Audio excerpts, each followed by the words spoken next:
Welcome back to Into the Wings, your musical theatre podcast where we explore the on and off stage lives of your favourite musical theatre performers and creatives.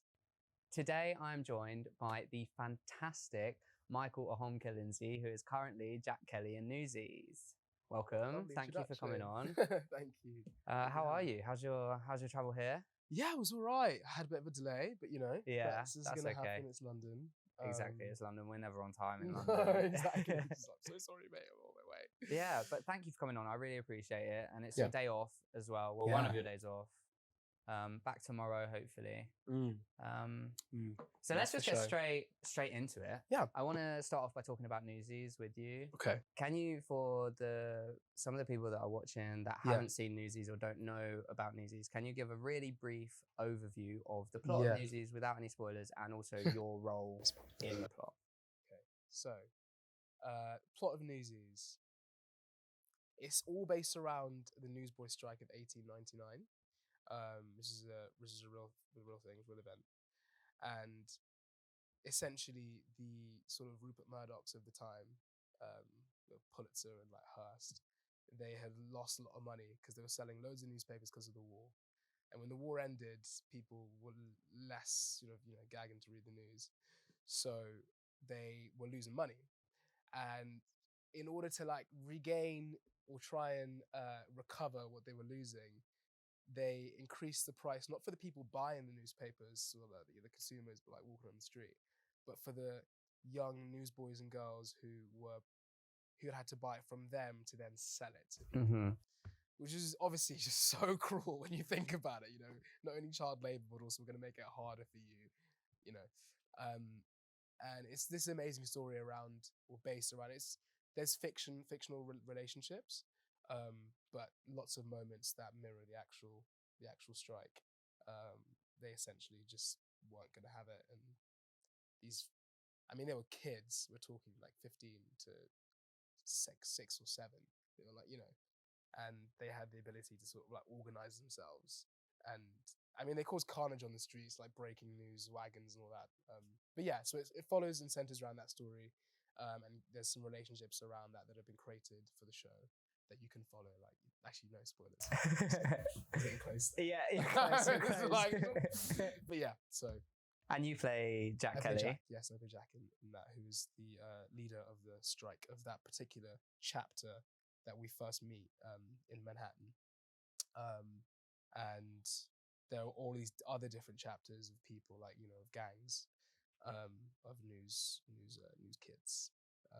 And Jack sort of, he has a dream of, it's funny because he's fighting so hard to get, to have the right thing happen in Manhattan, but his whole character arc centers also around how much he wants to leave. Yeah. So it's a strange kind of little.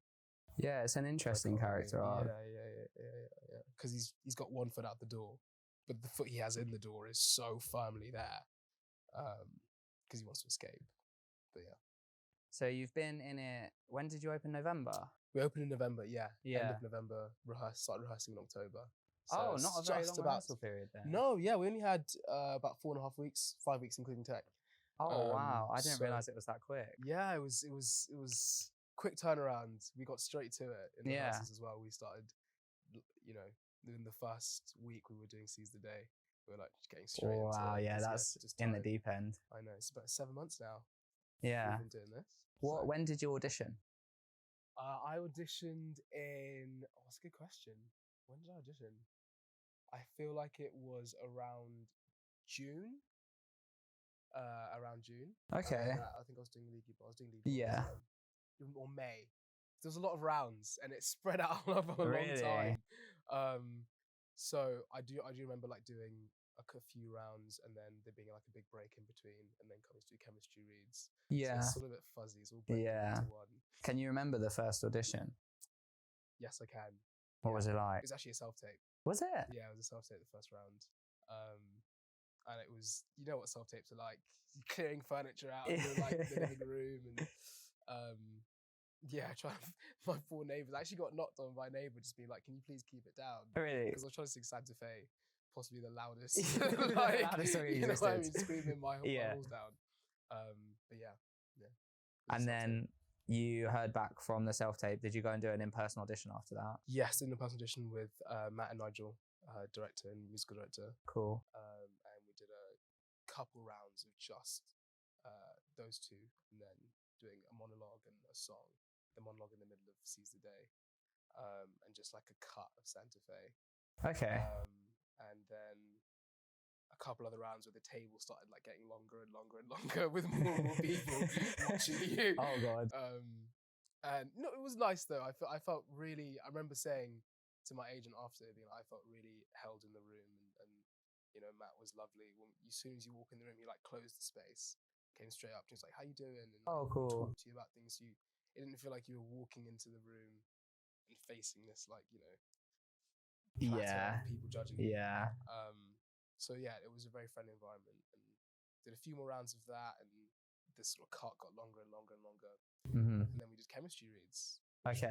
Which is I find that's the most fun part of auditioning, because you're meeting people, other actors, and suddenly you can like, it comes off the page, doesn't it? Because it's not just about you and someone else. I find it so much easier to act when I have someone else. Yeah, you got someone to bounce off. Yeah, exactly. Did you do a chemistry read with, is it Bronte? I did, yeah. I did a chemistry with both Bronte and Ryan. Okay. And I remember when we finished the read, we went off and had like little, you know, in Covent Garden they do the like cookie dough. Yeah. Like a bit. We're just like, we're never gonna hear back for like, you're not gonna hear back for like months. You know, it's Disney. Yeah. So it'll be a while, you know. And then literally the next day, or maybe it was that evening, sent a message to Bronte being like, how are you feeling? And she's like, I'm feeling pretty good. How are you feeling? And yeah, so we'd find out that day. And so it was so same day. exciting. Yeah, it was really, wow. I think it was one of those where we'd both been doing rounds for quite a long time. So they just wanted to see whether we could connect. And as long as that felt right. Yeah. And honestly, we got on so well. Bronte's great. Yeah. She's fab. We still got on well. Yeah. Yeah. Oh, that's wicked. How did you know about Newsies before you auditioned? I had watched the film with Christian Bale ages ago. Old film. Yeah, the old film. And I'd never seen the musical on stage before. Or actually, I wasn't even aware that there was that pro shot of Broadway on Disney Plus.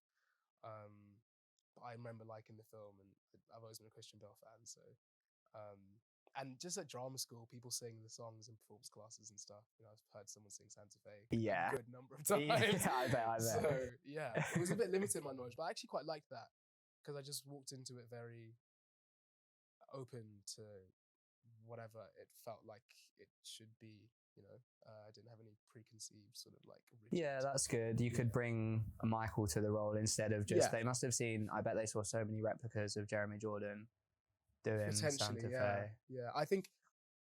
Yeah, I always say it's a bit of a cliche, but you can't do anything.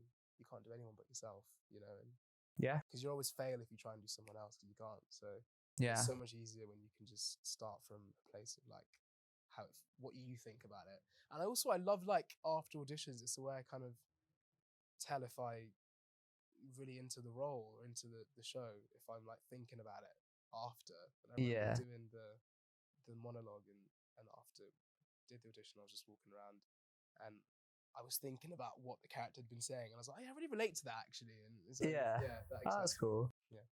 So we spoke a little bit off camera about the rehearsal process and about your background. You didn't describe yourself as like having a massive dance background, and obviously Newsies is like a crazy dance musical. What was the rehearsal process like? Was it a bit of a shock coming in, having all that dance? Yeah, I mean, before it started, one of the first things I thought to myself, you got to mentally prepare yourself for that. You're going to be in a room full of people who are going to be the most incredible, technical, passionate, like you just amazing dancers. And the last thing I wanted to do was walk in and be like, oh, I'm so scared. Like apologizing myself from the get-go. So I try my best just to walk in like, you know, we've got time, you know, you just be open to like figuring it out and not trying to get it right straight away. And I just remember being blown away from the jump. Like I said, the first song we started rehearsing was Seize the Day. And I just remember thinking, this is insane. Someone will do a backflip over there, then someone's doing 12 box jumps, then someone's like walking on their head. Like, and then they're just having a coffee with you later. Like, so yeah, what do you like? Yeah. So blown away. And that was what it was throughout the whole process. You know, like people, I think, you know, Matt, the director, said from the jump, he was like, this is a room full of people who are going to bring like their specific skills. You know, everyone's got something that they're so strong in. And you might do things in any given moment that you're not that strong in, but someone else is, and it's, you know, they're doing their thing in that moment. And I remember when it came to do King of New York, and I was just sat on the sidelines. This is my little break for the show. I love it. Yeah. Dressing room time. Just chill on my sofa. And I was watching people like Matt Trevorrow just like go off with these beats. And I was like, this is crazy. Everyone is just pulling tricks out the bag. But for myself, I just kind of took the pressure off and just tried to take my time with everything. And they were all really supportive and, you know, giving me space to like figure it out. Yeah. So it was all right, but it was impressive. Yeah. I mean, as much as you're not doing 400 backflips Do you know in the show, yeah. You're Jack Kelly. You've been cast as Jack Kelly. You sing Santa Fe, and you like your performance is phenomenal. So I would say, as much as you might not do these crazy handstand backflips, you still bring it, and it's one of my favorite musicals. And you really you smashed it. I can't describe how awesome it was. Watching, especially seeing your performance in December compared to your performance in maybe February or March. It was really cool to see how you'd developed into the character, and you were doing different little mannerisms. I was surprised about how much I noticed, but there was just so many different little mannerisms. I don't know, little laughs, different ways. Clocked all that. That's nice. Yeah, it was really, really cool to see. Really cool to see. How was it transitioning from rehearsal? You didn't rehearse in the theatre. Did you rehearse in a rehearsal space and then move it into the theatre? So how? Because the set's wild. Yeah, the set's crazy. Yeah. This is an interesting question. Yeah, we rehearsed at Jerwood. Okay. In Southwark, and for anyone that's seen the show, the theatre it's like an airplane hangar. It's huge and it's like a cabin. It's cool because you walk in and it's, I don't know. When we first saw the set, we felt like we're in a different place altogether. And Morgan Large and John, everyone's design is stunning as well. It takes you out of it. But it was a huge adjustment because I remember there were moments where we'd be like, okay, so Michael, what you'll do here is you'll see Slider, and then you'll run in that direction, and then you go around there, and you come back to the back of the stage. And in the rehearsal room, that was like, okay, cool, I'll just walk over here and run around here. Just it's a few paces, a few meters.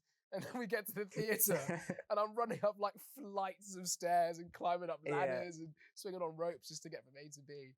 And it suddenly, the sort of demands of the show went from 0 to 100. It was exciting though. That moment where we saw where we're going to be, it was so exciting because the detail in the set.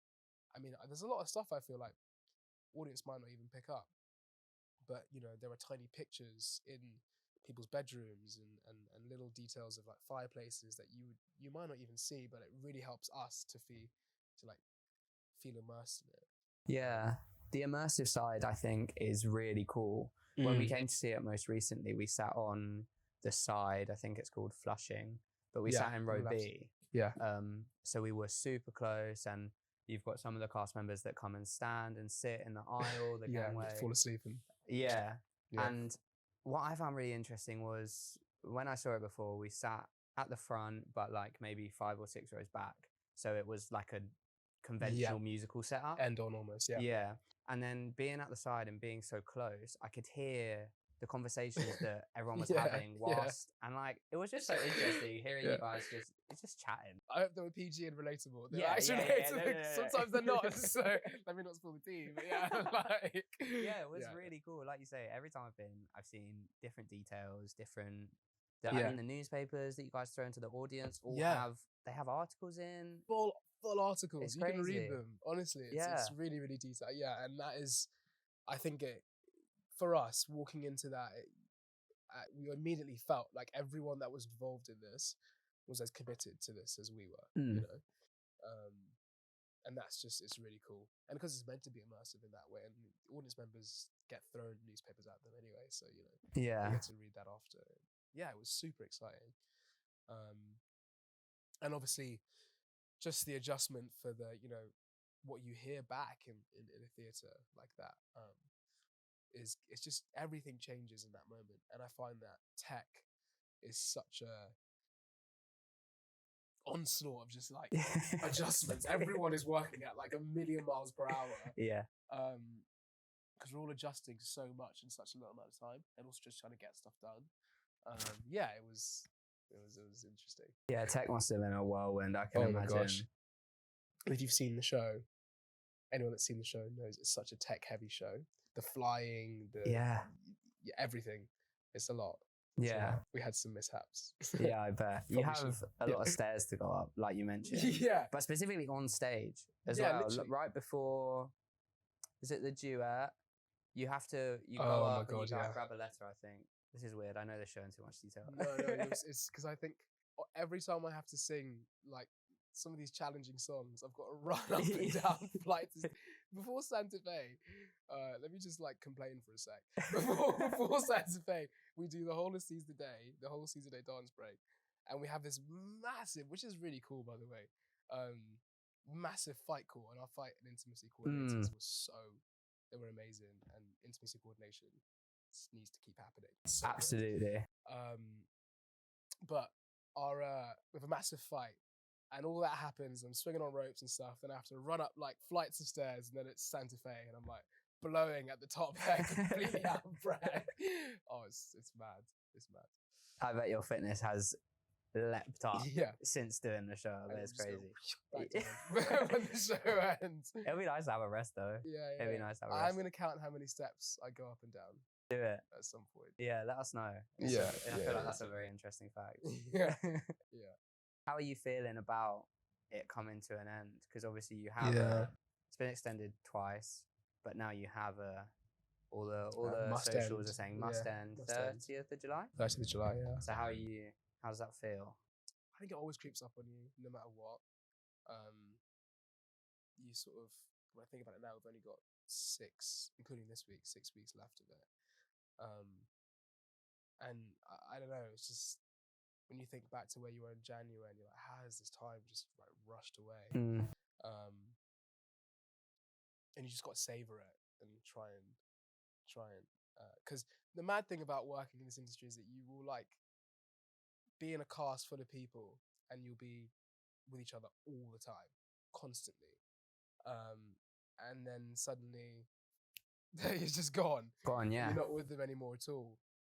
And that, I think, is oftentimes the hardest part, or the saddest part about it, because life goes on and maybe you can't speak to everyone, or you're never going to be in the room full of that same people again. So yeah, I'm feeling a bit melancholy about it, I also feel like we've been extended twice, which is really, really cool. Yeah. So thanks for coming. But so as a result, equally, I feel like we got more than we actually expected. We would have ended in February, that's unbelievable. Which is mad to think. February 21st would have been done, and that would have been so jarring. It's just like, have we just started? So at the same time, I'm really grateful for how much time we've had with the show. Yeah. And I feel like we've like squeezed it for what what it's worth. But yeah, equally, it's gonna be sad. And that final show will be emotional. I remember we did a final show for Legally Blonde, and we were all just crying on stage. Oh, bless you. Honestly, yeah. Paul Courtney's trying to sing, and she's like bawling her eyes out. Yeah. It is an emotional time. It is an emotional time. You touched on the intimacy coordinators and the fight coordinators. Yeah. And like you said, I think that intimacy coordinator is maybe a job role that not many people outside of the film and theatre industry necessarily know exists. Yeah, that's very fair, yeah. I do, like you said, I do think it's very important. How has it, you mentioned that you feel it's very important, so like, how has it been with the intimacy coordinator on? Because there's quite a few, like, kissing bits, intimacy scenes in Newsies. What does an intimacy coordinator do, I guess? Yeah, I think the first thing to say is that there'll be things that we might not even consider to be intimacy. It is intimacy. I mean, it's just dealing with people's bodies. And it was great. I mean, because our intimacy coordinators are also our fight coordinators. And to a degree, fighting is intimate as well, because, you're going to be touching people's bodies in a way, and everyone's going to have various different things about themselves that they do or don't want to be touched or Sure. touched in a certain way. And through rehearsals, we had certain levels. You could say, I'm at level 1 today. Everyone just chill. Okay. I'm feeling fragile. Yeah. Or I'm at level 3. Let's go for it. Punch me in the face. Yeah, I just do it for real. I want to fight. Come on. And the intimacy coordinator's job is essentially just to carry us through choreographing the intimacy and choreographing all the fights, and managing, the relationships between actors, in that process, which I think is so helpful, because otherwise you just walk in blind and it's awkward. Like, the truth of it is it can be awkward. And there's nothing wrong with that. But having a third party there to sort of walk you through it is really, really helpful. And I also think it's brilliant that it's that choreographed. Oftentimes you see people speaking about how it kind of takes away the sort of, I don't know, flow of it, but I completely disagree with that. I think that, just like anything, when you have a structure to work within, that's when you can be creative. You can work within that, and you know exactly what you're doing and when that person's doing what they're doing, so you can respond to that in that moment. And it feels, it actually feels like you have more information, which is more helpful, and you're not just like fumbling in the dark. And also the conversations we would have about intimacy, sometimes you might think, if I do this certain thing in this moment, it will read as that. But the truth is, they're able to sit from, as an audience perspective and go, that doesn't read that way. I think we should try it this way. And so oftentimes we'd have conversations just around, how does this character feel about this person right now? And we go, okay, how do we actually express that in a physical way? And so it's actually coming from a very plot-driven, character-driven, narrative place, not even just a sort of hold here, touch there. So I think it's great. It's so clear, and it's just I think that it is really important, like you said, and it does take because for some people it's probably an unbearable thought. They're probably thinking about it for the whole show. Oh God, I've got a kiss coming up. Oh God, oh God. But then once it is just it's just like another line. Once you get an intimacy coordinator, it's just like, okay, I'm going to say this line, then we're going to do the kiss, and then we're going to walk down the stairs. 100%. So I think it is a really important, and I do think that it's not really a very well-known thing. Both my parents do amateur dramatics, and I was recently talking to them because my mum's doing a version of Calendar Girls, and I was like, oh, do you guys have an intimacy coordinator? Yeah. Are you familiar with Calendar Girls? I was just thinking that you're like Von Trapp family. Oh. It was an artist. Yeah. It must be quite cool. Go on, yeah. So Calendar Girls is about a group of women.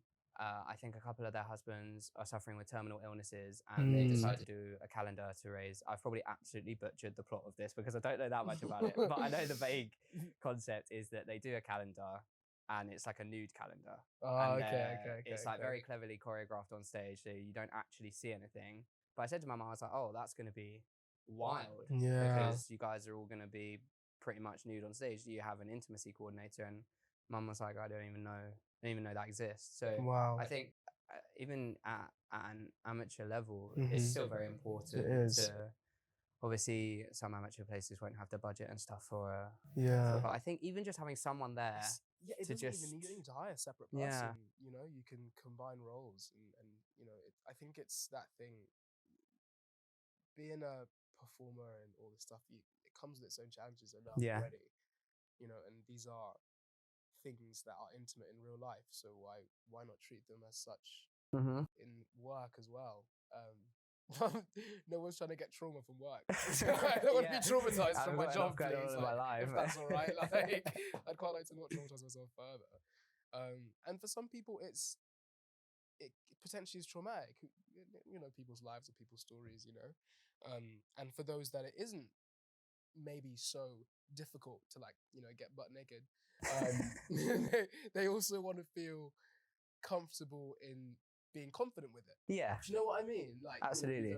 it's that thing of, if you're doing intimacy with someone and they're feeling uncomfortable, but you're not, then you feel safe in having the conversation to like support them through it, and talk through it, and like walk with the person there. It's just helpful. Yeah, it creates a safe environment, 100%. which is the number one thing. Yeah.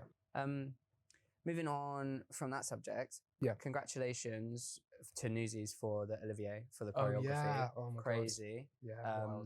You guys all looked so dapper at the Olivier Awards. You guys had awesome outfits.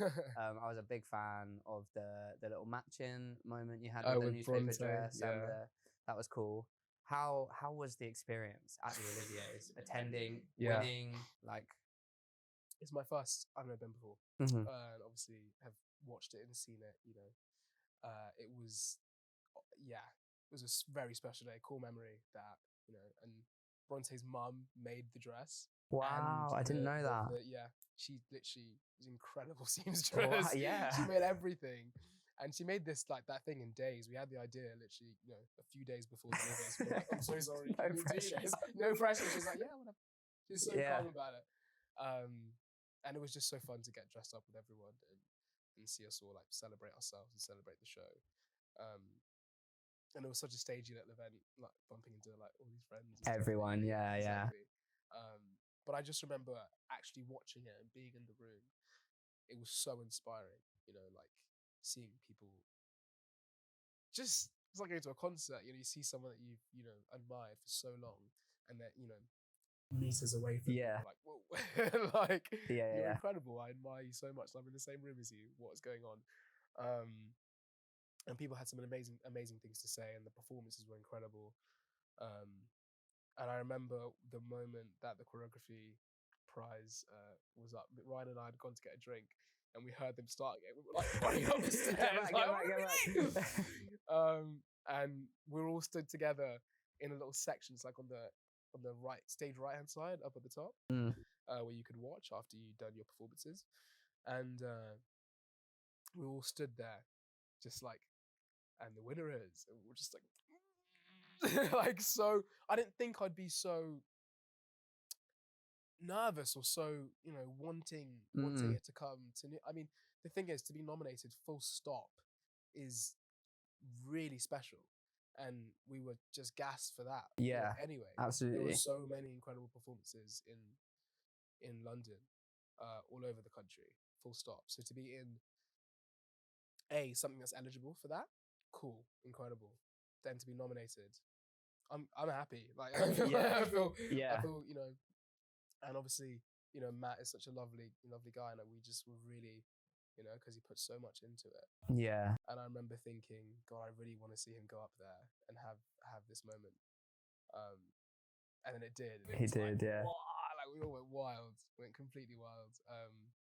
And watching him give his speech and talk about that, I was just, because he's an incredible choreographer. And I think him and Jane did an incredible job on what they created.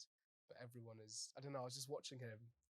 If he ever sees, it's probably quite funny that I'm saying this. But I was just watching him, and I was thinking, like, at some point he was a young guy, like going to dance school and having all these dreams and stuff about what he wants to do with his life, and it was just really amazing to watch him stand there and fulfill that, And I was like, that is gas. I love that. Yeah, it's a massive achievement, massive achievement. Yeah, I mean, congratulations to all of you. Because it is cool. I wanted to ask about the choreography. We have touched on it a little bit already, but I think how it seems like it's just constantly evolving, the choreography. It seems like every time, whether it's just because there's so much going on, and I'm just looking at different bits each time. Yeah. I think with the show, because it's in thrust and it's in three perspectives, there's always going to be an element of like, didn't clock that earlier. Yeah. Or because maybe you're watching something else at the time that was happening. Because I'm not in King of New York, I don't want to say. Yeah, of course. But, of course. Yeah. It's very possible. I think oftentimes as well, we have people swinging on or covering. Of course. Alex Christian and Mark Samaras and previously Jordan, who just is left now. We're doing an incredible job as dance captains and adjusting the show on the fly. I mean, we had moments where they were like cutting the show during a number. Yeah. Really? Like, because it's things can happen. People get injured like It's live, mid yeah. song, and it happened a few times. And someone has like limp off the stage, and we're still going. And Alex is running up to people and going, "You go there. You do that." Seriously? Turn that. Give him 3 papers. Like, and he's cutting the show as we're dancing. Wow. Which is like, I don't need to say much about that. That is mad. His brain, and they work so hard. So there always will be things that will happen, maybe that are like a bit different because we're like adjusting the show to make things work. And he always comes at it from like a creative place. So it'll be a change that might look like, as opposed to being like there's a gap there or the hole or we're covering something else. Like, let's change it so it looks like it's completely on purpose. Yeah. So it's very possible there was a new section added. Yeah, that's unbelievable. And I think generally speaking, like one of the things that we were always quite hot on in rehearsals is the feeling behind the choreo. So I think everyone is always very committed to what they're doing in terms of what they're communicating emotionally. And so as a result, as you know, we're humans, every day it's going to bring a different feeling. And so I think everyone's always evolving how they're doing things every day. So yeah. And it really, I'm so impressed with the newest cast. I feel like they've really bought the tricks. So there was people doing gainer after gainer, and I was just sat there like, this is disgusting. How are you doing crazy, all of these? isn't it? Yeah. Is the stage sprung? Because the height that these guys are getting on their tricks is unreal. I'm not gonna lie, it is not. It's not. It's wooden. We have concrete on the the floor, so it's tough on our joints. I'm not gonna lie to you. That is unbelievable. I'm not even dancing and jumping that much, but even just like running off the stage and jumping and swinging and stuff, my ankles scream at me sometimes. It's not. I was convinced. They're so durable people. That's unbelievable. I think this is a part of the thing. I often like to sit back and think like, this is crazy what they're achieving. I have so much admiration for everyone that I'm working with, and even that in itself about leaving Newsies, I'm just like, oh wow. I know I'm going to reflect on this and be like, I was surrounded by like not only just talent but just determination. Like people are determined for it to do their thing, and I think that is protective almost. Yeah, it's crazy. It really is. I mentioned earlier about your character development and the change I could see. Do you feel in a more comfortable place now? Do you feel like Jack much? Obviously, there's bound to be natural character development as you just get more comfortable with the show. But do you find yourself still making choices where you're like, oh, I'd never thought about it like that before? 100%, yeah. And I think it's actually it's vital actually to maintaining the sense of fun in the show and the sense of like newness and when you're doing a longer run of something to keep it fresh for yourself. I feel like as a character, because there's so many relationships that he has in the show, and like with Meadow, with Catherine, or with Davey, or with all the every single one person, by one. I've said it before. Like it's really helpful how throughout the show he meets or interacts with every single character, because it allows something new to be fleshed out all the time. And I like to just sort of allow people to give me stuff, and people will always provide that to you, and then okay, cool, let's try it like that. And obviously the cast change happened, so you get whole new energies, doing things differently. Like Pulitzer, we had a whole new Pulitzer. He's quite like a big character for Jack's arc. He is, yeah. And Forbes and Cameron do it differently, and they're both amazing. And Forbes came in and it was like sort of like monstrous, and like Cameron was quite like debonair and sort of like wrapped you around in his words, and Forbes is this sort of like I really noticed shooting around the place, and he's like and I was like, whoa, like it's really cool. It's like puckish almost, like it's really, really awesome. And so these are like gifts of moments, and we have a great associate team as well. Ross is our resident director, and Mark, who joined, and they're giving you new things to keep it fresh. But I also just think with theatre, and we didn't have that long to rehearse. Before you know it, you're kind of just trying to do runs in the rehearsal weeks. You're just trying to, we just need to do runs now. We need to just like get the show on its legs. Okay, we need to just like get tech done. Okay, we need to just like get the previews done and change stuff for your previews. Okay, we need to just do press night. And so you just end up in this like constant cycle of needing to do stuff. Yeah. That sometimes doesn't leave you all the room in the world to like, you know, sit down and be like, oh, I might just try this and play with this. And, you know, so through the run, you have a bit more time and space when things calm down and to try and think about things differently and things occur to you differently. And I go watch a show and I'm like inspired by someone else's performance. Oh, I might actually think about this when I do it on stage again. And also just being so close to audiences as well, in the sense that, you know, it's different from end-on theatre where there's like that cross-arch gap.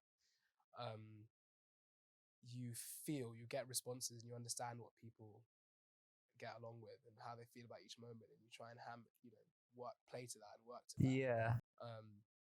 This is a bit controversial, but I don't like fully believe in like fourth wall and that concept. Okay. I don't know. I just Yeah, feel yeah, it can be self-indulgent if it's just this like, we're here, you're there. Yeah. No, you're involved too. We're all in this. Like it's meant to be this thing where we're all communicating and we're doing it for the audience, you know, not for us. So to discard them as if they don't exist I don't think it's that helpful. Yeah. So there's that constant feedback that you're getting from audience members as well. That always helps you change it. I'm waffling now, but I think there's always room to make characters grow and change and things you never thought of to pop in your mind. Yeah. So, yeah.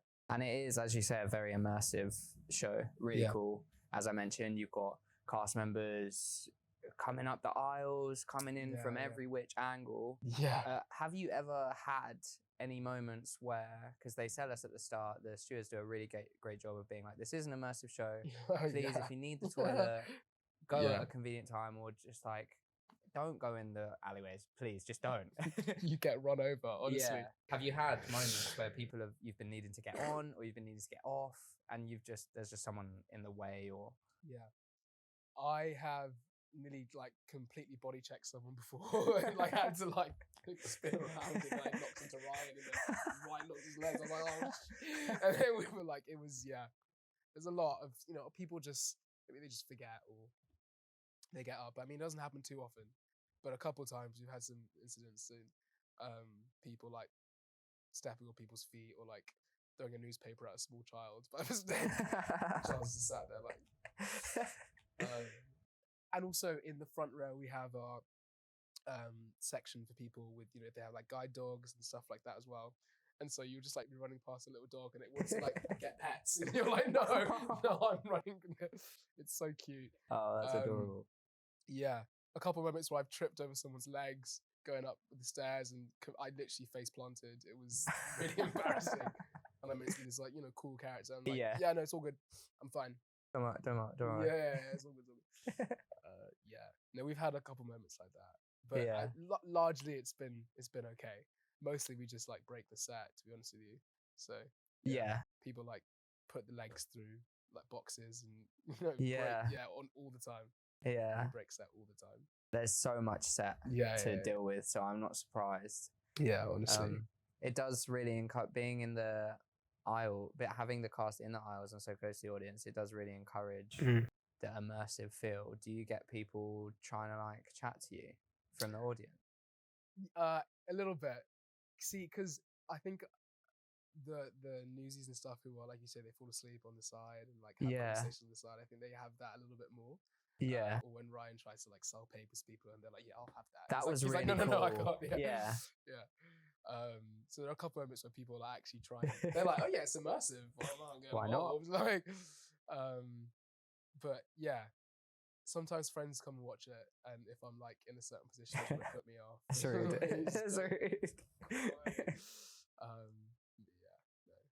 I don't get it too much. That's good. Some of the other cast members definitely do. Yeah.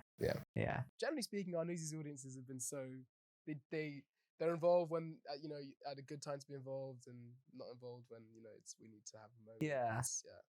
Yeah, because there are moments in the show where it's nice to just kind of watch what's going on rather than be actively involved. Yeah. When the show opened, did you? God, I'm so sorry. No, I've just remembered. There was one moment. I think it's happened like 2 or 3 weeks ago. It's very recent. And this little kid who was sat in the front row at the end of Seize the Day, he literally got up and was jumping up and down and was on the edge of the stage. He put his hands on the stage and he was like, yeah! What a And we legend. were all on stage just like creasing, and this little boy, and his parents were just like, oh, wow. He was ready. He was joining the Newsies. Newsies. It was so cute. And then his brother started following him because Oh. just copy each other. Yeah, it was adorable. That's cute. Yeah, it was nice. It has that get up and go feeling. It does Yeah, make you yeah, want to yeah, stand yeah. up and be like, yeah, let's go. Let's join the revolution. Oh, I love that. I love It that. does. It's really cool. Did you expect when you opened, it's so popular. It's so successful. I mean, it's extended twice. You go to the stage door and there's like 50, 100 people every night. Oh, man. Did you expect it? Do you know what? I never cease to be surprised when I hear people say, oh, yeah, I've flown over from, this place and that place to watch the show. We've had people from like the Caribbean, people from loads of Americans coming to watch it because it ended in New York in 2014 and they still want to catch it. People flying over from different European countries. It's the first time it's been in Europe. I met someone who was actually from Santa Fe. They're like, we're actually from Santa Fe. Wow. And I was like, whoa, okay. It's as great as it's made out to be. So that never ceases to blow me away because I'm like, that's so cool that it has the reach to like pull people in and people are excited to come and see it. You can never expect that kind of thing. I think as we started to rehearse the show, I became aware of like fansies and the concept of people who like love Newsies. So I was excited, to be honest with you, beforehand and expected to meet people who follow the show and who are like really about it.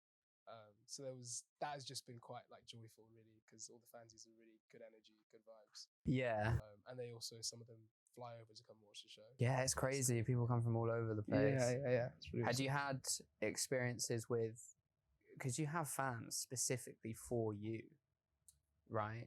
I don't know, I guess. It's crazy. You do, like, I've seen it. You have people that come in and they're like, Michael. Oh, man. Have you had that before with any of the shows you've been in? Not really, no. I mean, like people come and watch the show like a number of times. So maybe like Legally Blonde, people coming to watch. Maybe they're like 40th, 50th time. Which is like bad. We're so grateful to them for coming to see us, and they keep coming back, and they're like, they start to like really be about what you're doing, and they're like, oh, I noticed this about you doing this, and oh, I love that you do that, and that's fun because you feel like someone's engaging with you and what you're trying to do as much as you are, which is fun. But no, man, honestly, it kind of, I don't know. I don't really think about it too much.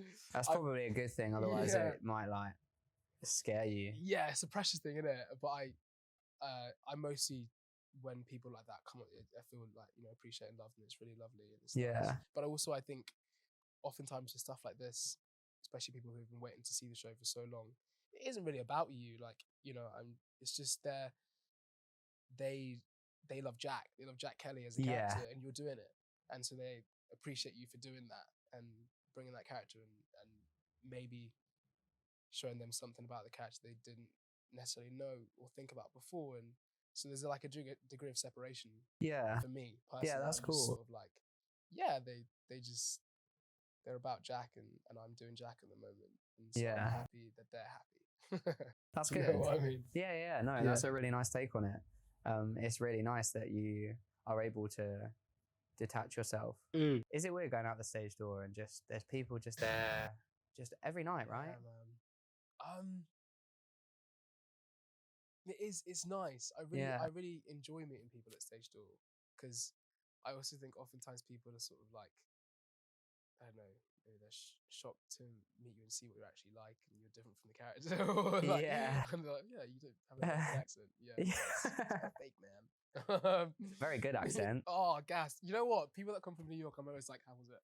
Was it actually, was it all right? Yeah. They're like, what is their feedback? Yeah, backed it. They're like, okay, a couple moments, but we'll give you that. But no, it's really nice to meet people and talk to them and see how excited they are about the show and be excited with them. And you put yourself out there. Like I said, I don't like I don't ignore audience. So to feel like what you've done is impacted, or like you've entertained them, whatever it is that your goal is. Yeah. It's nice. It's like it's important not to like let that be the crux of like, you know, what brings you like a sense of value in what you're doing, and because obviously there's also alongside people that are about it, they're gonna be people that are like they Not about it. hate what you're doing and they hate you for it as well. You know, like Yeah. so you have to separate, because otherwise it's like it swings both ways, doesn't it? Yeah. You can't have one and not the other. So I have to create a degree of separation with that. Yeah. Otherwise the negative stuff will also get in there. Yeah. Yeah, and that can be hard to deal with. I can imagine. Yeah. I don't know why anybody has anything negative to say about Newsies, Well, but thank if you, they man. do, they do. Yeah. That's their problem. This is the internet. Twitter's wild. Oh, yeah. So, like, Yeah, Twitter is crazy. Twitter's crazy. It's a massive cast. Yeah. There's do you know how many people there are? It's huge. 29 cast members. Yeah. And then we have some of the like 4 different leses. Oh yeah. The child actors. Yeah, that yeah. rotate. And including our tech team, it's coming up to around 40 or so people. Yeah, it's crazy. It's a lot. Is above it? That, 45. Yeah, it's backstage. Is it like a family? Yeah. Is it like everybody's just like, because on stage you guys all are like, you're having a fab time. Yeah. You're having, I mentioned all these little interactions with each other, and everybody's just so happy. Obviously, when they need to be happy, but No, 100. I think at the core of it all, we enjoy it. Like people enjoy what they do, and so it's like you get on stage, and I think that is felt like everyone's like just really gassed to be like doing the thing they love doing. And backstage is a combination of like fun family vibes, but also it's like a triage. Or you come backstage and there's like, you know, people like with, you know, ice packs over here. Someone's like over there like that. Someone's out their arm. Like it's all sorts, but it's always exciting. It's never like quiet backstage. We've got a couple cast pets as well, running around. So that's always really sweet. oh, Moy's got her baby who comes in sometimes. She's adorable. She's become a bit of like part of the family. She had her like first steps in one of our warm-ups on a Sunday. Like, can you imagine? No, it's very, because obviously you spend so much time together. So yeah, people, you know, really get close, and you spend, you have fun times, you have like harder times. Yeah. So in that sense, that is just, it's like family, isn't it? And you get to know each other pretty well. No, it is good vibes backstage. Funny stuff happening as well. We've got a few TikTokers. Yeah. So people doing lives. Really? Yeah. I mean, recently, I hope he doesn't mind me telling this story, but Matt Duckett was doing a live on Instagram with 2 of the girls, Bobby and Ellie, and he was just sat there chilling, you know, like with his crutch on the side, answering questions. Like, oh yeah, honestly, yeah, I love when that happens, all this kind of stuff. And he suddenly just hears that he's about to miss his cue on stage, and there's a whole recording of him going, like realizing, oh God, I'm so sorry. Okay. There's a whole cue with him realizing and just like pelting it to stage. Yeah. And I literally heard on the tannoy, I was in wigs doing like all my fake blood. And I just hear on the tannoy, Matt Duckett to stage, please. Matt Duckett to stage. Like 2 seconds later, just like, and the door's like slamming, closing, open. And he somehow made it, but he forgot one of his props. So oh no. he had to be writing a letter. So rather than writing a letter, he like made it a prayer. It was so funny. Oh. At least it wasn't the crutch. Yeah, at least it wasn't. Yeah, he's healed. Like, you're very right. That's mad. It could have been worse. It could have been worse. I mean, so many mishaps. We have it all the time, obviously. Yeah. Obviously. Have you got any moments that stick in your head of either points where something hilarious or crazy has happened, like the audience member shouted something out, or something's gone crazy wrong on stage and you've had to like work around it? Yeah, a couple of moments that stick out. One, there are like obviously tons of stairs, but there are also loads of like little doors and like latches you have to open on stage, and they're so fiddly. And you're just trying to like get to stage, it's like you're doing this tiny little thing. And Paul Bronte was trying to get on stage in one of the scenes before Watch What Happens reprise, and it's her and the like child actor. She's on stage, she's like, she's got to open the gate and then come down the stairs and then like start do the rest of the scene. Yeah. And me and Ryan are like mid scene. She's up there, like you can just go like, ding, ding, ding, and it's like stuck and it won't open. And Ryan and I, so we've run out of scene at this point, and we're just like, whoa, trying to improvise through stuff. And at one point, I just turned to him, I was like, "Do we have a problem?" He's like, think we got a problem. And so we just walked off the stage because we've been improvising for about 20 seconds at this point. It felt like an hour. Yeah, I bet. And so we had to stop the show. Oh, And we had to really? fix the door. And then Bronte came down the stairs and we started all over again. It was so Do we have a embarrassing. problem? Do you know when you're improvising, you're just like, no, we should just stop and get off the stage. I've only got we're so just much chatting. more in me. Yeah, we're just chatting breeze at this point. Honestly, yeah, stuff happens all the time. Because it's so detailed, lots of stuff can go wrong. Yeah. Yeah. Funny moments. Another moment where, because on the top of the towers, it gets so hot. Okay. Because obviously hot air rises and all that stuff. Yeah. And then when it was like 30 degrees, it was hot up there. Yeah. Bronte and I were like doing the scene and we were like dripping sweat, trying to have a conversation. It got so hot up there, we were both getting a bit lightheaded. So we started like just getting lines wrong. We were just like both just trying to figure it out and like just get through the scene. It was so funny. And we're looking at each other in the eyes, just like, don't faint. Don't do it. Oh, yeah, wild. That's mad, yeah. Wow. What are moments like that? I wanted to speak to you about your intro to the industry, Yeah. getting into musical theatre. Oh my gosh. Like how it all started. Can you remember the first show that you ever saw? It was a pantomime. Okay. And there was a witch involved. So I think, it's not very helpful. It's like there's so many witches involved. Okay, I've got like 10 in my head now. That's every fairy tale that's ever been written. Good job. All I remember is being in the theatre and like hissing. Love that. The witch was green, so I feel like it might have been Alice in Wonderland. Okay. Giving me that vibes. Yeah. That was the first show I have like in my memory, and the next was I saw Lion King in South Africa. Wow.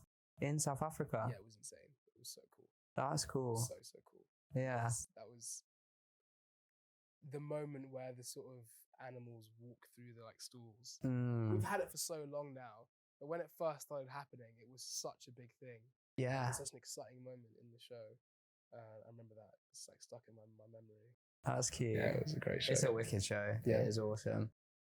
Do you think did you have like a moment where you knew that was what you wanted to pursue? You knew that you wanted to go to drama school, did you do it like on the weekends and stuff? Yeah. Oh, my story is a little bit convoluted with this. To try and keep it like fairly concise. I mean, I always did it at school and I loved it, and I was a bit of a yes person at school, so I was like doing every extracurricular I could possibly do.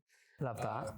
And so I was trying to do all the plays, all the musicals, and juggle it with like sport and stuff. And there was a moment in school where I thought, it's difficult when you don't have family members who are in it. I didn't really understand how it worked. I didn't get how someone actually ends up being on the stage. It's like, what do you do? Do you like apply? Do you send like a cover letter, like use an interview? Like, I had no idea how it worked. So it felt kind of out of reach to me. Okay. And I don't know. There was a lot of, I was dissuaded by quite a few people, talking about it being, I think it was out of fear, or, there's a level of like difficulty to it and luck and instability. And I think people were pretty, they talked me out of it quite a lot. Okay. And I actually I went to medical school. And I didn't go straight into drama. I did that for 3 years. It's quite a long time that I was at med school, but when I was doing it, I was at uni in Leeds, and I went to so many drama societies. I was doing like musicals, plays, and I was meeting people that I like just got on so well with, and I was enjoying my time and the communities that I was within. Long story short, there came a moment where I realized that although I had passion for what I was doing, it wasn't right. It was like my realistic dream, and I always had my like dream, which was just to perform and create and be on stage and on screen or whatever. And there came a moment where it's stages of things happened. Lots of stuff happened through those years that kind of informed me and pushed me towards that decision. But the core of it is I just needed to start living life like for the now, and for myself, and so I didn't blame anyone else. It's just, you know, make decisions for me. And that's where I met Paige, actually, by the way. He was a mutual friend of ours. But Yeah. at Leeds Uni. And, Oh, cool. I think one of my housemates put it perfectly. He was like, "You would miss a 9 a.m. lecture, but you would never miss a rehearsal." I was like, "Yeah, you're right about that." Yeah. That's meant to be my degree. Yeah. So it's a good thing I wasn't a doctor, because people would have got hurt. So anyway, I applied to drama schools, and because it's always that thing, in it. You know, your friends and your family are like, "You're great, yeah, you know, love what you do." But you want to know for sure, like, are you just being nice? Are you just my mum? Like, am I actually? And so for me, that was a sort of a test, an experiment, you know, just to see whether I had a place. I don't know. I sort of viewed that as someone telling me, yes, you could do this. Yeah. I loved auditions. I had a great time, and yeah, I think when I got in, I was like, okay, it's possible. Okay. So yeah, it changed things for me. Yeah. How many so you attended RCS? Yeah. Royal Conservatoire Scotland, Scotland. yeah. Was that the only place you auditioned for? No, I auditioned for RCS, Lambda, Arts Ed, and I didn't get around to the Mount View audition, but I was going to audition for Mount View. Okay. Yeah. So, yeah. I looked at a lot of places. I wanted to audition for Guildhall as well, and GSA. Yeah. I was just like, oh, these cool places. There's so many. Yeah, I didn't know too much about them as well, because I, you know, was not really surrounded by people who were auditioning for them as well. So I just was like, oh, there's so many options here. But RCS I loved the course, in terms of, you know, acting. It was acting muso, and I Okay. wanted to play an instrument, and I thought that was it's like that quadruple, you know, threat kind of thing, where you can do another thing as well. And I always wanted to play the saxophone, so I was like, okay, that sounds cool. That sounds fun. Yeah.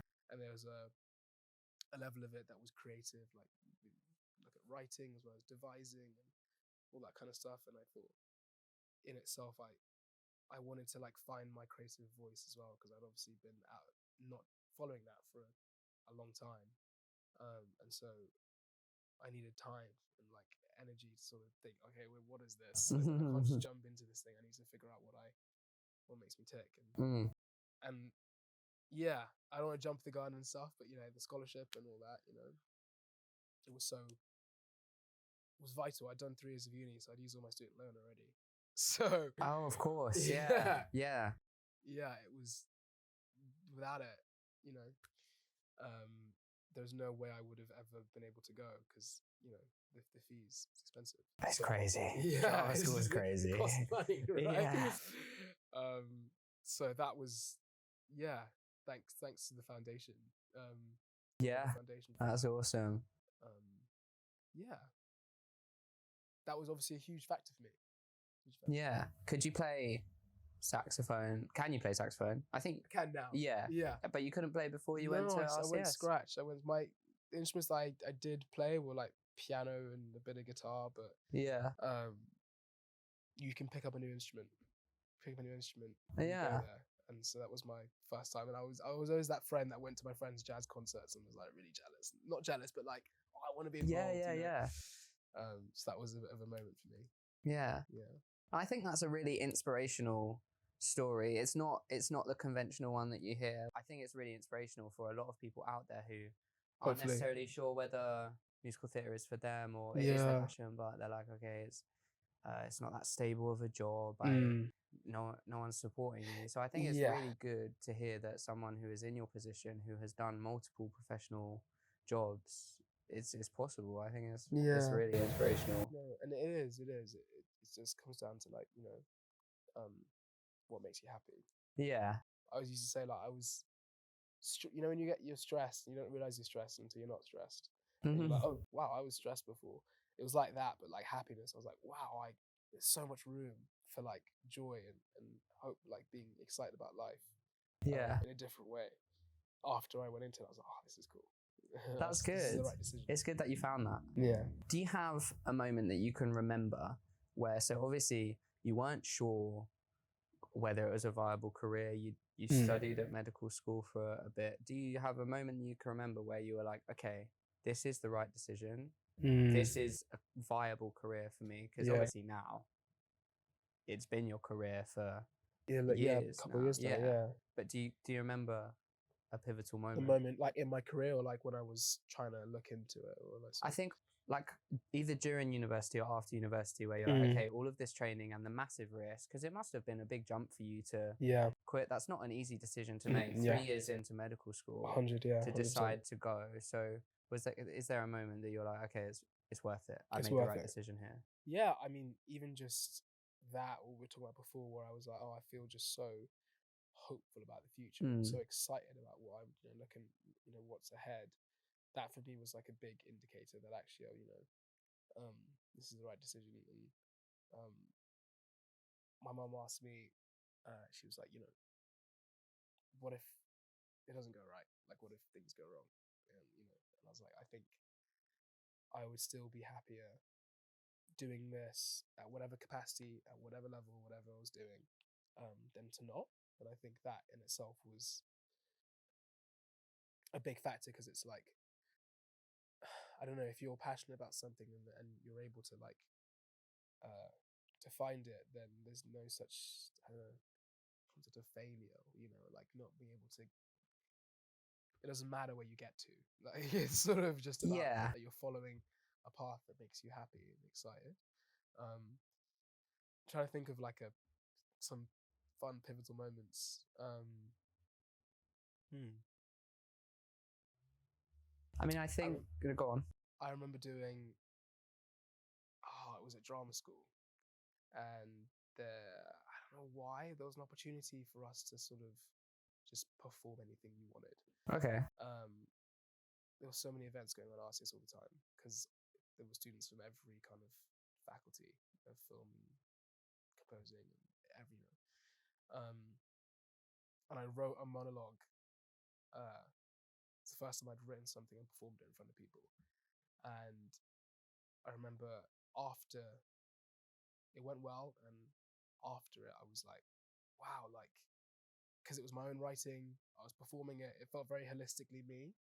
And I walked away from it thinking, this is fun. Yeah. I like this. And I felt empowered to have a voice and say something and be confident in what I was saying. It was one of the first times I walked on stage and I felt fearless, and I walked off and I still felt fearless. And I was like, okay, cool. Let's keep following this. This is potentially something where I can feel,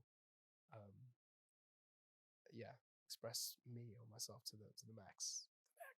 Yeah, no, that's really cool, and I think that it's really great that you don't define yourself or your success by necessarily the shows that you do, and it's just the fact that you're happy doing what you do. I think that's really important, because there's a lot of people that are just in jobs for the sake of being because they need the money. So I think it's really nice that you're able to just be happy with your decisions. And it's still important, like we've got to pay the bills. But I think it always comes down to like, just it's tough because this job, it can be, you never know what's going to happen. Yeah. You have to find a way to be grateful with every given thing that's happening at that time, and try not to. I try my best. This is like, hey, I phase in and out of these things as well, but like try my best to not fixate on the future and like trying to build all this, that, or the other, and just will that thing bring me happiness? Yes, cool. Yeah. Like as an isolated incident. Yeah. As opposed to trying to think of some kind of grand master plan for something. And if that thing is just, I need the finances, cool. That's what it is for you. But I think it's just about finding the small things that don't feel too large to make you feel grateful. Yeah. I completely agree. Do you, just before we wrap up on your training and everything, do you have a favourite show, performance that you did at RCS? Oh, I'm caught between two. Okay. There was the one I just mentioned to you, just because of what it was for me in that Yeah. moment. But I also really enjoyed. We did Violet at that was one of our third year shows, and it was during COVID, so it was a bit strange because Yeah. it was our acting muso show, so we were playing all the music and doing all the orchestrations as well as performing the roles, and so because of that, there was really distancing full stop where we had to like do the shows. We were recording with no audience. Yeah, we recorded all of our shows. So it was very a bit strange, full stop, because we had to like sing meters apart from each other. like we had this like, I was meant to be in love with this person, we were meant to like kiss, and we did all this really corny stuff. We like, hands up. You cringe about it now. But yeah, it was really a bit strange. But because we're playing instruments as well, I was playing saxophone. Obviously, like, you get like saliva in the air. Yeah. So we had to be even further apart. Oh God. So we had to take up this like whole space, and we were like miles away from each other, just like singing across the room. But it was such a fun show. I don't know if you know the show at all, but I don't think I do actually. Yeah, the song "Let It Sing." Maybe? Essentially, if I heard it. Yeah. Okay. I was about to sing it, but let me not do that. I'm off the show. Yeah, it was just a fun show, and it was like the music was really, really great. It was like bluesy and like cool, honky tonk and like country, and some of it was like quite rocky and gospel. It was just so, and because we were playing all the music as well and accompanying each other, and we had like people playing everything, like fiddle to sax to like flute to like drums and piccolo. We had everything. Wow. We were like involved in the production of almost every sense, so it felt like really creative, and like we knew the show so well. Yeah. Like, so that was cool. It's between those two. I think I'm going to go with Violet, just because also it was fun just to do a show and be at the end of your year and just like try and test out all the stuff you've been learning for 2.5 years. Yeah. It must have been a very strange experience. You mentioned it, God, the whole COVID situation was crazy in itself, but then also to be in your third year of uni doing your shows to no one, because it's to no one basically. Hope you enjoyed it. Yeah. Thank you. Yeah, it must be weird not having a round of applause at the end. Yeah, just moving on and just being like, okay, we're done. There's no gaze, there's not that like communication. No, you're just kind of going. But I guess in a sense, I guess it kept it in that creative place of just sort of I don't know, not creative, like educative space of just sort of testing things out, trying, and I guess it took some pressure off to a degree. Yeah. But no, you're right. It was strange. Yeah. Strange. And look, that's just what happened. It's just the situation we were in. But obviously at the time felt a little bit like, we kind of were robbed a little bit of like, our sort of for sure grand finish, and like, you've landed. All the online lessons were so strange. Yeah. Online dancing and online singing lessons and stuff. Yeah, I can imagine online dance being, because I wouldn't have the space to do a dance class in my house. It's so that as well, right? Yeah. Maybe in my garden, but it's too far away from the Wi-Fi, so and it's too loud outside. Yeah. It was a bit tough, I can't lie. Yeah. It happened obviously midway through our second year, so it was on the cusp of when you're trying to like really sort of like fine tune. You got loads of information, you're trying to work it out. Yeah. So it was tough. I can't lie. We graduated. The year obviously that we graduated was less difficult to graduate than the year before, when they were graduating literally in lockdown. Yeah, bang in the middle. Bang in the middle of it. But also it was tough for us because our learning was disrupted by that. Yeah. And Zoom just became like everything was on Zoom. Everything was on Zoom. To Skype? They dropped the ball. Like, what happened to Skype? Like, I can't believe they fumbled that bag so badly. Like the moment that it was their moment, Skype's moment. They failed. Sorry, Skype. Like, Zoom really pulled out of the bag. Yeah, the Zoom quizzes. We did. The Zoom. I have done. I don't know how many Zoom quizzes I've done. Yeah. I love a quiz, but I think I'm probably over Zoom quizzes now. Yeah. That's funny. Do you feel like, are you, I guess you have to be grateful just for the way that the process has gone, because you can't change it, so you can't Yeah. be like bitter about it. But do you feel a little bit like, I don't know, maybe like you could have gotten more out of drama school if it wasn't for COVID, or Yeah. Look, like, yeah. yeah, You know, everyone's lives was disrupted, and we obviously would prefer it if it didn't happen. You know, like, yeah, it disrupted us a lot because obviously you just, as you say, you lose a bit of that grand finish at the end, mm-hmm. you know, with the shows and also the learning in between, because you're then suddenly, rather than working with your school's tried and tested methods, they're experimenting. Yeah, it's all new. Yeah, it's all new, and we're all just trying to figure out whether it works or not. So nothing is really tried and tested. Nothing is, you know. So Yeah, you know, in a way, you're a bit of an experiment, which is jarring. A little bit jarring because you're like, yeah, this is my chance. But equally, some good stuff came of it as well. We had a lot of stuff recorded, which sometimes doesn't happen, and it was easier to like send that out to agents because I had, you know, video recordings of a high standard, you know, that yeah. the school had like paid for because Okay, they cool. had to, because we couldn't do a showcase in London, for example, and so yeah, I think there were always going to be benefits to draw from it.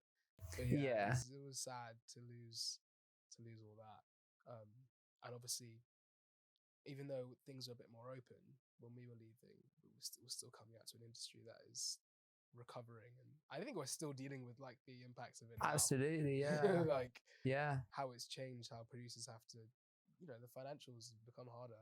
So, yeah. yeah.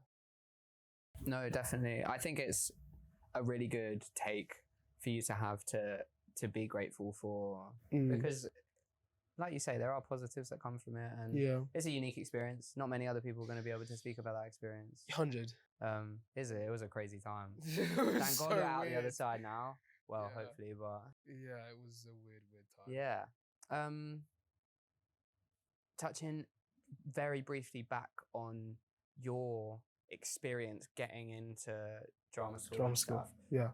Do you have any advice that you would give your previous self in that transition between, I'm at medical school, Right. should I just take the leap? And also then, do you think that advice is similar, or would you give different advice to someone now who's thinking about going to drama school, potentially about to audition to drama school?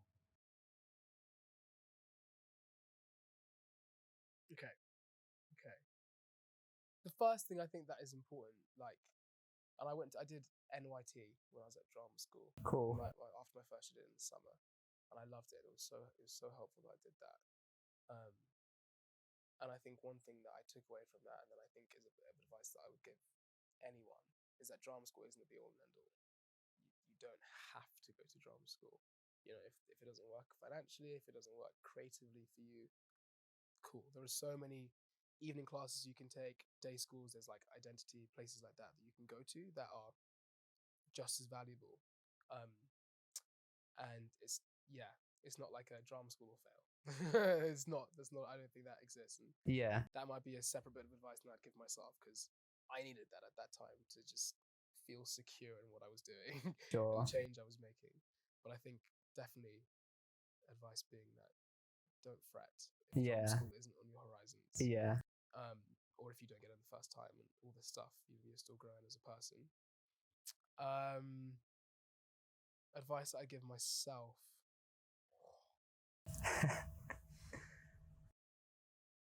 In the process of about to go to drama school, I would say, don't spend your time trying to be like perfect or be the best at what you're doing, or like just, I don't know, just throw yourself into it and try things.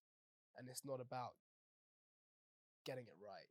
It's more just about like absorbing stuff, because there's so much stuff now that I've learned then that I don't use anymore, or stuff that I didn't expect to, and I'm like, this is like bread and butter. I need this stuff. Yeah. I just needed to give everything its equal chance, and also, I don't know, even to putting pressure on yourself to get something right. Oftentimes, especially I think with like things like singing and the rest, it just makes it harder for you to do the thing that you're trying to do because you're tense and all that stuff. And Yeah. it's all the little stuff, and I think it's that taking the pressure off to come out of drama school as some kind of finished product, and as instead just sort of seeing it as like building a little toolbox of things that you Sure. can use. Yeah, because a lot of learning happens on the job. Yeah, I think in the advice in terms of like to myself of leaving med school and going to drama school, I actually look back on that time and I think I did the best that I could. And Good. There's nothing that the mistakes that I made in those moments was just because it was tough. Yeah. And I wouldn't change any of it. So. Oh, that's good. Yeah. I just feel like keep on doing what you're doing. It was just to say it's gonna be okay. It's gonna be okay. It's gonna be okay. Yeah. Well, thank you for sharing that. Your first pro credit was Rent in Manchester. Manchester. Yeah. Do you enjoy it? Oh, it was so fun. Yeah. Yeah. I had a great time. It was daunting, but it was And our first day of rehearsals, we had a whole sing through in the whole school. Oh wow. I know, because they'd done it the year before. Okay. And then they had to close because of COVID. Sure. So some of them had done it before, and some of us were new. Okay. So it was about baptism by fire. Yeah. So I walked in and I was singing my parts in front of everyone alone for the first time, and I was like, woo! Yeah. But it was great. I had a really lovely time, and I met some amazing people. What was the dynamic like? Did you feel quite easy settling into a kind of already existing family? Obviously, not everybody had done the show a year ago, but was it quite easy to blend? Yeah, I feel like they were all very welcoming, and because there were quite a few of us that were new as well, there was still an environment to like get to know each other, and it was cool. Honestly, it was nice actually to do my first job with and watch people who were quite secure in what they were doing as well. Yeah, actually, and learn from that. And I remember the first day of rehearsal, I walked away from it thinking, "Oh my god, that's amazing." I watched everyone in the sing through do their thing, and one thing that struck me was, it sounds silly, everyone was so different. Everyone was so different, and I was like, and they were celebrating their differences in the way they performed, and that was a bit of a turning point for me, because I guess sometimes at drama school, it's like I said, the whole getting it right thing that I wish I hadn't, but you're just trying to do the thing in the way you think it's meant to be done. Yeah. But actually, individualism is so vital, and I was so blown away by everyone just being fully themselves and killing it. Didn't matter really, like what note they were singing, how high it was. It was just it was so them, and that's what I was writing for. Bringing themselves to the role. That's cool. Yeah. And then after Rent, straight into Legally Blonde, or was there on a tour? Oh, of course. Sorry, yeah. With Line Which Wardrobe. Yes. Yeah, which was wild. Was that UK tour? UK and Ireland tour. Yeah, went to Dublin as well. Nice. Yeah. Gosh, tour is it's a weekly tour as well, so it's tough. Oh wow! Every week you're like moving somewhere else. That's a lot. Weekly touring is hard. Yeah. But you kind of just like draw each other closer, because that's the only stable thing you have in your life is the person to your right. Yeah. So yeah, but I enjoyed it, and it was a good experience as well, and I'm happy I got that experience. Yeah. Art drama school to sort of understand. I was very like that. Chat to my agent, I was just like, I'm open to just trying everything and seeing how it feels and learning. And then from tour, moving around everywhere, you then go to Regent's Park, open air theatre. That must have been such a different experience I mean, weekly touring is a lot. Yeah. Anyways, but then to go straight into an open air theatre. New challenge. Like, No, it was cool though. I remember it's a whole different experience. Similar to Newsies, like such a big theatre with open air theatre, like it's just everything. You're competing with everything, like a bat that's like bombing like an audience member or something. We actually did have that, like really? Bats or like seagulls. They like steal things from people.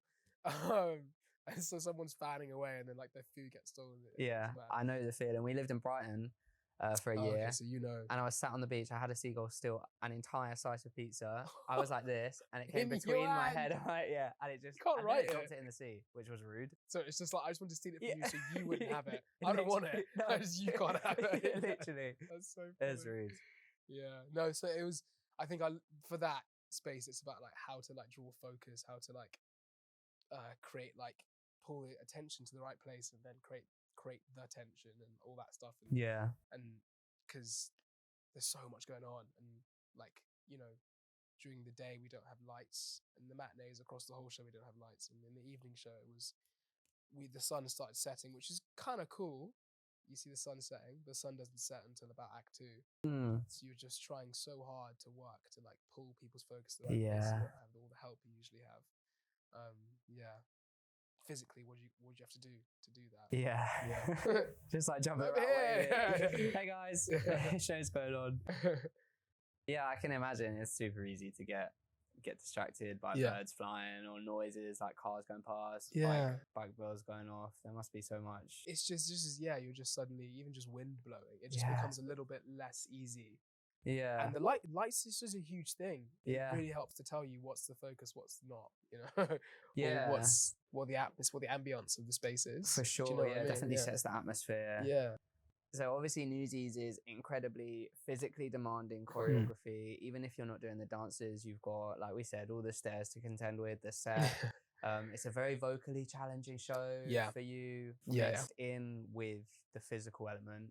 Yeah. How do you wind down? Because you must be absolutely knackered after a show. And a 2-show day as well. Yeah, 2-show days. I mean, even between that, I have a lot of like physical stuff. I think with vocal, like I'm quite strict with myself on sleep. That is it's the biggest thing, really. Like you can do everything you want if you don't sleep enough. You don't have a voice, or I won't. That's how my voice, operates. Yeah. And going out and speaking over music and all that kind of stuff, and steaming. I always steam. I've got my trusty like steam inhaler. Yeah. I never leave anywhere without it. On double show days, I do it in between the shows, but also it's just about the like physical tension and making sure that my body isn't holding tension through the day and at night and all that stuff. All this like regime things, and you build your like team of people that help you. Like my vocal coach Dane Chalfin is amazing, and he always like has got my back, and if I need a reset, and he can like problem solve. Okay. And like physiotherapists give you vocal massages. Like you need help. Basically, like my takeaway from a lot of this is that it's about getting people around you that can help you to get through it. I think the rest days are important, like what you do on your days off, and how you manage your energy, which is tough because it's like, how do I get like work-life balance? But you have to find a way to sort of make sure your days off are lending to making sure you can get through your actual show days. Sure. Yeah, I think that's really cool because not everybody will have like a set of specific things they do. Yeah. But I think it's quite important. Cool downs, warm up. It's mad. Some days I'll walk in and I'm like, I don't know what's going to come out. But after the warm up, it does a lot, Yeah. The physical and the vocal, and you're like, okay, right, okay, I'm ready. I'm ready, yeah. Certain rituals, and like take myself away at certain times of day to make sure I can do my own thing. Yeah. It's like being strict with yourself, basically. Yeah. And sleep also. I feel like people don't realise how important sleep is, myself included. Sometimes I'll just be feeling really rough. I'll be like, what am I coming down with? Oh no, I just had 2 hours sleep. So. Yeah, literally. Same thing with hangovers. I'm just sleep deprived. In the first week of rehearsal, we had a physio come in and talk about sleep cycles. So we know all about like how many hours you're meant to get, and naps, vital. I take naps all the time. Really? Yeah. Interesting. 28-minute nap, perfect about time. Is that? Yeah. For you specifically, or just in general? In general, 28 minutes. I'll remember that. It's like an idea. I love a nap. Oh, mate, set an alarm, 35 minutes. Gives you like 5 or 6 minutes to get to sleep. Okay. By the time you wake up, you're not groggy. I'll remember it. Yeah, that's very good. Thank you. So you said that you had a physio. I was going to ask, do you have a company physio? Is that just like, can you just go to them whenever? You have a sign-up sheet. So every week there's physio if you have like an issue, and then there's maintenance just to like make sure to prevent prevention cure to answer that. And so yeah, we have a company that works with us. Elle, I Nice. think it's called, which is really, really useful. Yeah, I love a physio. I love an osteopath. I love a realignment. Getting cracked. Yeah, It's great. Realign me, please. Yeah, It's same. great. What do you do when you're not working, which I am aware is not very often?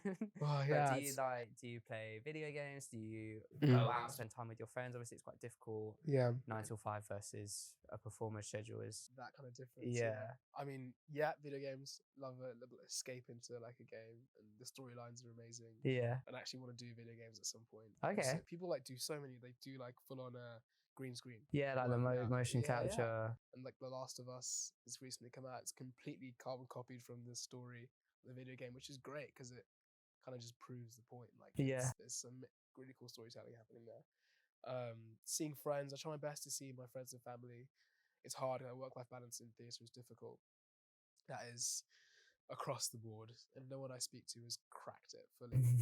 It's just stumbling through it. Yeah. Because, like you said, when they're free, we're busy. When they're busy, we're free. People that don't work in theatre, I mean. So I just try my best to see people when I can. And yeah, lots of like, I like going to cinema on my ones or with friends. Like, it's a very nice thing to do that doesn't require too much energy. And On your own? I love going on my own. Have you ever been cinema on Really? your own before? I don't actually think I have. It's so, honestly, I know it sounds a bit like sad, but it's not. It's really, really great. Like, you just sit there, you enjoy the film. Yeah. I feel like, yeah, people in here are on the vibe too. Yeah. No one to distract you. Just, yeah. Yeah, okay. well, you just like, you sit there and you can sort of like just get involved with the film and nothing, just, you know, just talk about it. No one's making you feel a certain way about it. You're just like, Okay. yeah, it's nice. A little solo date. Yeah, that's cool. That's Yeah, cool. yeah. And I play my instruments as well. That's nice to Of feel course, creative yeah. and stuff. Yeah. And it says on your spotlight that you have like a home studio. Yeah. That's yeah. really Oh, I cool. do. Yeah. Yeah. That's my spotlight. Yeah, I've got a little section with my instruments where I can like just jam on my ones and Wicked. put stuff down. Oh, Just for that's fun. cool. Do you do that often? Do you just like When I improvise? can. The funny thing is sometimes I find that saxophone makes it hard to sing the next day because Okay. it's like singing almost. Yeah. So it's like I need a vocal rest. I can't play, but you know, that's sort of a balancing act. Yeah. Yeah. No, that's what I'm always phenomenally impressed by people that can play instruments because I can't play any instrument. I tried to learn guitar when I was like 12 and I gave up after like 3 weeks. I feel like every person does it. They're like, I want to play Jason Mraz, guitar. I'm yours. Yeah. The first thing I learned was like that smoke on water riff Yeah. that everybody does. Yeah. And then after that, I was like, guitar's easy. And then Then it I gets was so like, hard. Yeah. I just didn't have the drive to learn it. Let's talk about the future, if you can. Obviously, there might be things you can't mention. But obviously, Newsies is coming to an end on July 30th. So, are you looking forward to maybe having a little bit of a rest because it's been quite an intense run? Or do you have? Are you auditioning all the time? Do you have things in the pipeline? Yeah, I'm excited for the future and to try new try new things. I quite like the idea of continuing to expose myself to stuff I've not done before. Yeah. Yeah, I've got something coming out. I'm always auditioning as well to like, you know, keep my name in the hat for stuff and see what happens. Yeah. Something coming up that's on an embargo, so I'm Okay, watch this space. But yeah, let's little play, which is I'm excited for. So we'll see. Watch this space. Yeah, that's wicked. All I can say. No, that's really cool. Yeah. Are you gonna have a break in between, or is it gonna be straight? Yeah, I've got a month off. Okay, some time. that's I've got nice. Some time to have a break and Yeah, a little recoup. reset. Yeah. Exactly. That would be good. Just try and see some more friends and family. So we've got a game that we play. Would I improvise to you? Okay. We've been briefed on it before, but Yeah. for any first-time viewers or for people that haven't seen the game before, I'm just going to explain briefly the concept of it. So it's a cross between Would I Lie to You and Two Truths, One Lie. Okay. I've got three facts in front of me. Two of them are true, and one of them is made up by our producer Elle, and you haven't heard that fact before either. Yeah. So I'm going to ask you questions about the three facts and try to decipher which two are the facts and which one is the lie. There is a little twist because you know which two the facts are, but you also have not heard It's the like, lie. yeah. So it's up to you to improvise when I say it. I'm going to ask you a couple questions about each one. It's up to you to improvise, convince me that all of them are true, and it is then up to me to try and decipher which one. Oh, I can't give it away. Okay. So, fact one, here we go. Fact one. Michael once had to put an audience member in the recovery position. Fact two, Michael has been asked to DJ at the next musical theatre rave at Heaven nightclub in London. And number three, a bird once pooped on Michael mid-show during Legally Blonde. Okay, fact one. Okay. Michael once had to put an audience member in the recovery position. Mm-hmm. What show? Rent. Homo theatre, yeah. During the show? No, it was actually after, at stage door, when we were all sort of like, just like saying hi to people. Yeah, they had an attack. And I was like, oh, okay, this comes in handy. Like, oh my, yeah, your medical background, of course. I was like thinking, how's he know them? Yeah. Of course you do. And then we started calling ambulances and stuff, and we stayed with her. And it's really lovely because I've seen her and stuff after. She comes to see shows and still that's cool. supports, so it's really nice. Yeah. That's wild. Mm-hmm. Okay, good answer. Okay. Fact two, Michael has been asked to DJ at the next musical theatre rave. This is so Heaven. funny because, So, I know that you, on your spotlight, it says you can DJ. Yeah. And it wouldn't surprise me because that would be really cool. It's funny because, you know, we were talking about just like stuff for your spotlight that like, that's one thing that people are like, do you actually DJ? I was like, genuinely. You when do? I was at uni, I used to, because Leeds is quite a party city. Yeah. And so there were tons of us who like would get deck. My friend Doug and I, like we bought decks together at the same time. And we basically just started playing in our free time. And we like played our own house parties and all that kind of stuff. And one of my friends started an event that we used to DJ at as well. It's like a disco. Wow. It's so fun. And so yeah, it's something that I've been doing for a long time. Yeah, and you're looking at me like I'm trying to figure it out. I get it. It's very rogue. I don't not believe you. How did they reach out to you? It was purely by like social media. Okay. Yeah, or they just sort of like be like, okay, you know, what are you free? Are you available? And I guess similar to the way that we connected. Yeah, I guess they saw on your spotlight. Yeah. My spotlight's on my Instagram. Okay. Okay. Maybe someone recommended you. Maybe someone knew. Okay, number three, a bird poops on you during Legally Blonde. Yeah. I mean, that's completely plausible because it's the open air theatre, and we talked about the seagulls being savage. Can you remember what point in the show? It was just before, just during Chip on Your Shoulder, when I'm stood on the side on the bed and Bruiser's like, you know, on the bed and we're like waiting. She's like she's figuring it out, and they're like these things that they can stand. They like sit on. Okay. So sat on one of them. And it was just like an opposite clock, and I was just stood there still, and it just went splat on my shoulder during the song. Did you and notice? Courtney obviously started corpsing. Oh no! Because it's like, what is going on?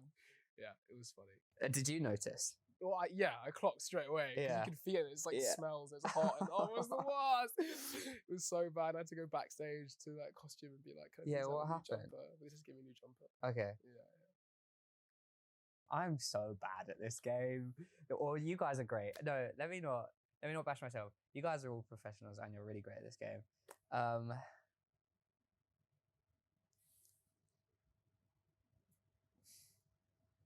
trying to think of other questions I can ask to try and decipher it. Because I had my doubts about number three, but now you've just, the end of your answer convinced me. Was it? No. The organisers of Musical Theatre Rave reached out to you. Basically, you know Grace Moat? Yeah. Yeah, she was having a birthday party recently. Oh yeah. And I'd offered to DJ for her party. So she found out that I DJ'd through that. And then she mentioned it because she was doing the musical theatre. Yeah. She sang there before. She mentioned it to them. And they looked at my spotlight and they saw, and they sent me a message being like, so look, I've heard that you're doing this. Because I would have been up for singing, but it just didn't really work with like rest days. Sure. Like that. So they were like, oh, well, you know, would you be up for doing a DJ set as well? I was like, yeah, I can play some tunes. And I did disco, so it like would really like match. So are you doing it? Yeah, I'm gonna do it. You are? Yeah. That is a good answer. Yeah, literally, you come. Yeah, I will. I will be there now that you're DJing. That's really cool.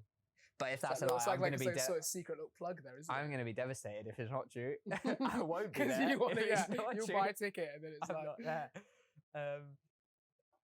Audience member in the crowd. That makes perfect sense. Oh my god.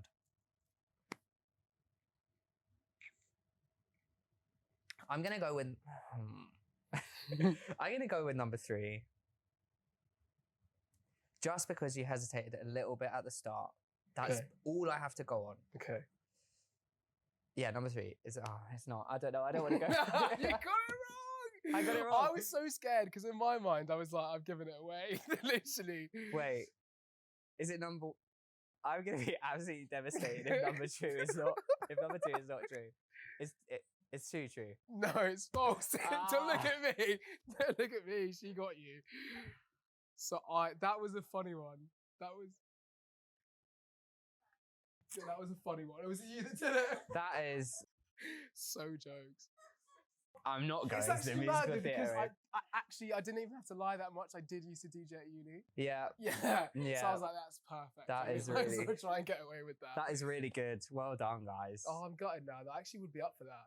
You should message If they're them. watching this right now, just hit me up because I'm up for it. That would be really cool. Yeah. I would be there. Okay. Okay. Yeah. Just before we wrap up, I do have a little gift to say thank you for coming on. Gift? Yeah. So thank you, Ollie.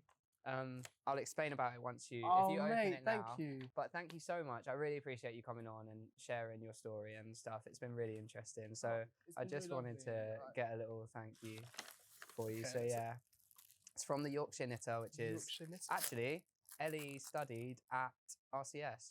You I think Oh. were the year above her or below her. Oh, really? How old are you? I'm 20. Oh, well, I'm 26. Oh, but- because of drama, my med school. Maybe you were the year below her. But anyways, So gift.